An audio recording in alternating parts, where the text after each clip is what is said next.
President Trump's summit with Vladimir Putin tomorrow will be Putin's first meeting with an American president since his full-scale invasion of Ukraine in 2022. He met with President Biden back in 2021. Putin said they spoke the same language. Two leaders, though, held separate press conferences after their meeting. It was a huge summit, big delegations on both sides, a lot of international press, as you would expect. I was there covering it. It was in Geneva.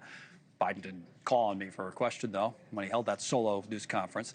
President Trump sat down with Putin in 2018, his first term, meeting alone with their translators behind closed doors. And then Trump and Putin held a joint press conference. Chief Washington correspondent Blake Burman was at that one, Helsinki, Finland. He joins us now ahead of the hill at the top of the hour. That was a humdinger, as the president himself might say, the Helsinki meeting for a number of different reasons. I would say this. I remember about Geneva, and again, it was Biden, very, very scripted, right? Yeah. They had the press from, we were the U.S. press in one side, Russian press and on the other side, separate news conferences afterwards. Really, really staged and scripted. What do you remember most about Helsinki being there? That it was very hot and there wasn't air conditioning. And beyond that, being in the same room, seriously, it was like a heat wave there in Finland. But beyond that, being in the same room with Vladimir Putin, Connell, was something that I will never forget, ever. It was pretty wild to be there. This was in the actual presidential palace there, which sounds grand, and it is, but it was actually it's a very small facility. And we were all there, the U.S. media and the U.S. side on one side. And I don't remember how much Russian presence there was there, to be honest. But I do remember seeing Putin and Trump there.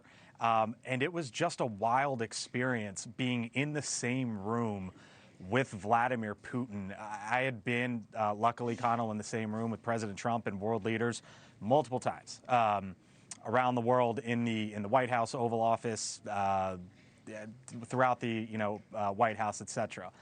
It was just different with Putin. You get a much different feeling, and I will tell you, as a reporter, being there in that setting. And keep in mind, this is Donald Trump, so really anything goes when it comes to the press and press conferences. Wondering, what if I get called on? Right. What do I ask Vladimir Putin with the whole world watching?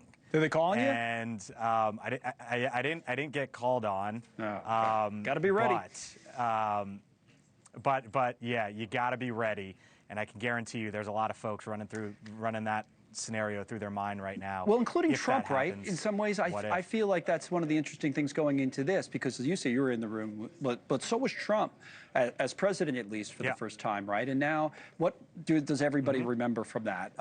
Clips like this, but talk about the intelligence community. They've been replayed a number of times. This is a short one, and then you think about, what has he changed going into Alaska? This is 2018, Trump. To me, Dan Coates came to me and some others. They said they think it's Russia. I have President Putin. He just said it's not Russia. I will say this. I don't see any reason why it would be. So headline after, as you know, Blake, became, here's the President of the United States on foreign soil throwing his own intelligence community essentially under the bus. That's what everybody was talking about after that.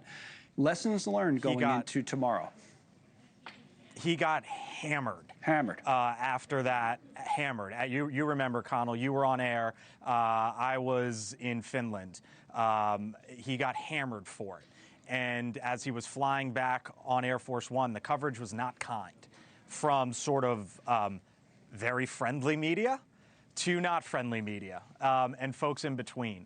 And I don't think it's coincidental, Connell, that today we heard from both Donald Trump and Vladimir Putin trying to set the stage sort of with their own script or their own how they want this to be viewed going into it, at least. Yeah, you set the expectations, set the bar, try to, jump over it, but maybe avoid things like that. Thank you for watching. Subscribe below and download our NewsNation app right now on your phone, and you will get fact-based, unbiased news for all Americans.